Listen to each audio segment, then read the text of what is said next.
I got to the point where I just could not keep saying he didn't say that, because he did. And he was a nut. And I was like, I can't do this anymore, because I didn't want to be dishonest. So Well, do I, you ever do damage control? You were kind of alluding to that a little bit. And you being the press secretary for someone that was difficult to defend.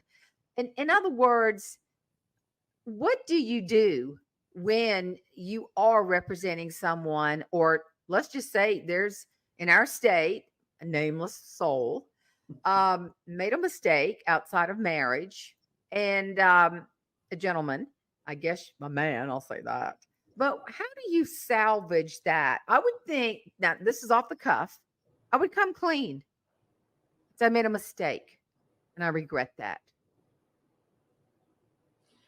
Well, if it's Mr. That work? Faith, hold on now. It depends. Is it Mr. Faith, Freedom, and Barbecue?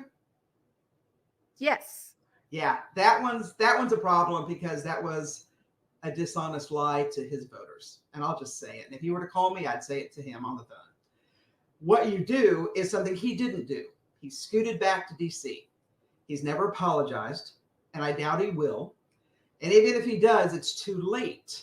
So listen, America's very forgiving. We forgave Mike Tyson for biting off that guy's ear. We've forgiven Tylenol. We even forgave Martha Stewart.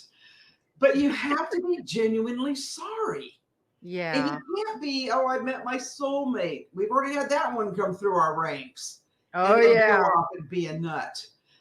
Yeah, for being such a religious state, we have some pretty crazy people. But no, listen, America will forgive if it is a true apology that is contrite, not because we made you. Yeah, I mean, I've always said you never share anything from the platform unless you have conclusion. It should not be a whine, cry, and I'm unworthy therapy session. Nobody likes weak people, much less a weak leader.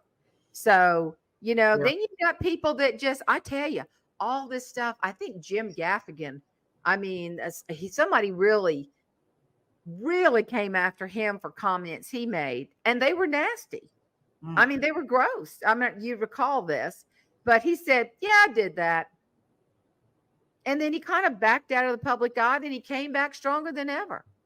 But, meetings are having a time with the way they present from the platform anymore. I mean, several comedians absolutely will not do college campuses anymore. And can you blame them?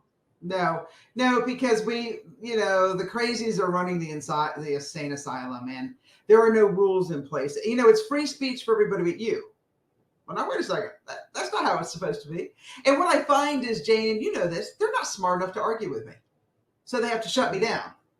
Because if you were smart enough to argue with me, you would allow this debate to continue, but you're not. And it's like every blue moon, and you've seen this too, somebody thinks they should be on the stage and they'll make a comment from the floor, and I've actually said, you seriously going to take on a executive speech coach, right? And then we're like, well, no, I guess not. Yeah, you're right, because I will slay you. And, I don't mean to be unkind, but you're pushing me. This is my event. Hopefully one day they'll pay you to hit the stage. But until then, please be polite. Yeah. I got to tell you, it's been, it's a little bit different. And, I do a lot more, I'm going to say smaller sessions, because I do much more. I do TV interviews where I make you stand up. I put you on film and we practice. So I still have audiences of 1,000, but I really enjoy, listen, there's nothing better than when your client's better. I mean, literally 30 minutes later, and they get the pivot, or they know how to come back with a soft landing and transition. There's nothing better. And so I find great joy in helping people win. And it's a hard game, and you have to practice. And Jane, you said, do I have another tip? Yeah, practice out loud. Because know the phrase, the ear can fix what the eye can't see.